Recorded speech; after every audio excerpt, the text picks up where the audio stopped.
Let's go to the Senate and the proposed deal. That's what everybody's talking about. Senator Roger Wicker, Republican from Mississippi, joins us now. Senator, did you, as a Republican, the Republican Party in the Senate, do you think that you won on the issue of spending in the sense that the sequester cuts stay in place for the time being?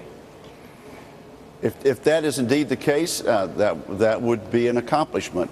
Let me say, Stuart, I am eager to attend an 11 o'clock meeting this morning, which was postponed from 5:45 yesterday, to actually hear the details. So I'm a bit at a loss. I know the House of Representatives is meeting now, the Republicans in their own conference, and hearing the details from the Speaker even as we speak. Okay, so you don't have the details yet, and they're going to be outlined to you at 11 o'clock Eastern this morning.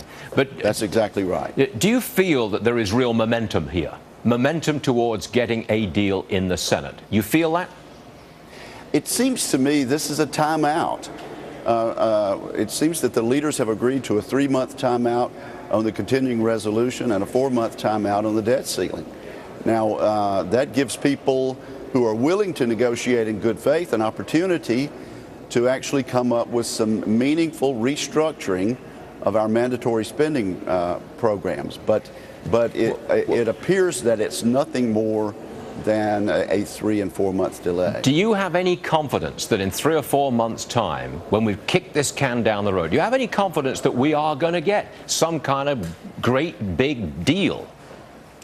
Well, hope springs eternal, but if the history from 2011 is any indication, where there was a super committee appointed, people who actually had dealt with this issue time and time again, and there was a backstop of sequestration cuts, very harsh across the board mandatory spending cuts if we didn't come up with a deal. Even with that backstop of harsh cuts, the super committee was unable to come up with a deal. So perhaps we've learned a better lesson, but we're going to have some leadership from the White House on making Democrats comfortable with structural changes that slow the growth rate of spending. And we need to come back to the $17 trillion public debt. It's unsustainable, and we need everyone to come to grips with the fact that there are going to have to be long-term changes, not that affect our current retirees, but that affect people in their 20s and 30s. And we can structure these changes so that in the long term, we can give our next generation an opportunity to have the same quality of life we've had. But it's come down to that. It sure has. Senator Roger Wicker, Republican, Mississippi. As you say, sir, hope springs eternal, does it not?